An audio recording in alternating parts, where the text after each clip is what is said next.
Yeah, I saw Silver Linings Playbook The this what? weekend. What is it? Silver Linings Playbook. What is You guys obviously know that movie, and you could tell what it's about by the title.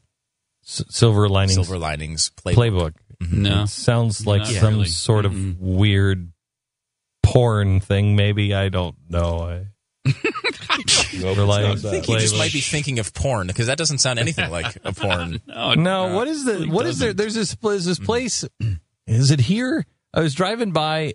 Yeah, it's here. It's fine art. Have you seen those billboards here in Dallas for fine art? I have seen those. And you're like, I don't think that's fine art. Because that looks because the rest of the writing indicates it might be an adult establishment. It is an adult Are you establishment. saying that that's not fine art?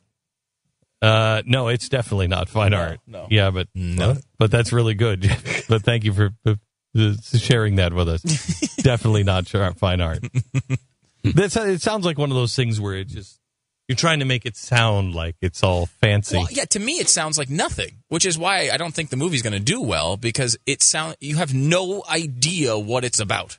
But it was Bradley Cooper was in it, and Robert De Niro was in it, and Jennifer Lawrence from Hunger Games was in it, looking insanely hot. And it's a movie about two, I would say, mentally disturbed people finding love. And of course, they are, as all mental, and I can speak as one. All Eagles fans are mentally disturbed. You have to be one, and so it kind of revolves around the Eagles, which is kind of like why I kind of wanted to see it.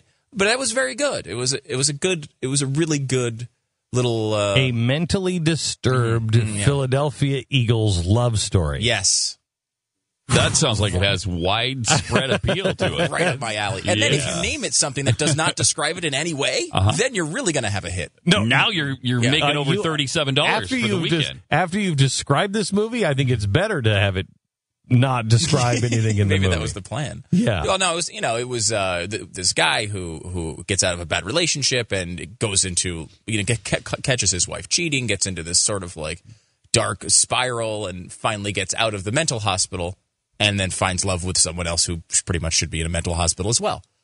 So it was solid. It's the feel good movie of the year. It made me think of you, Glenn, with the mental illness part, obviously. But secondarily, it also made me think of you because they had a preview for Hitchcock, which is a new movie about Alfred Hitchcock and his making of Psycho.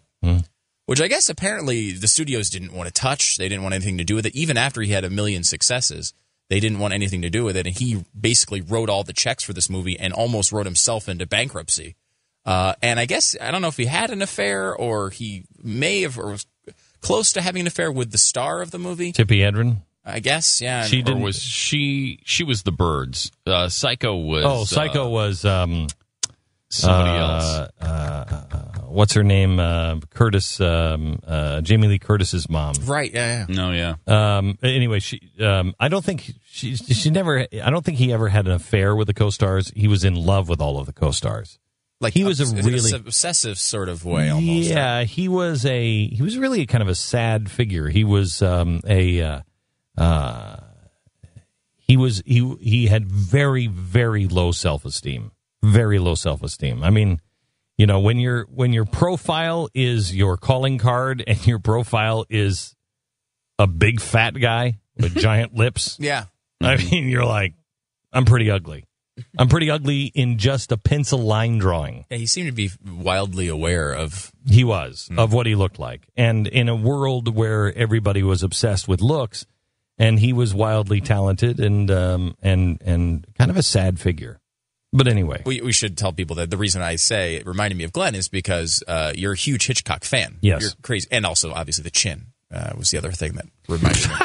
Okay. Boy. It's not the time to be writing Christmas bonuses, is it? You'll note that I said nothing of the kind that whole time. And sometimes saying something might be even better than saying nothing. I disagree with you, Stu, on what you just said about Glenn. Nothing could be further from the truth. Good inflection there. I think you really pulled that off. Thank you. It was heartfelt.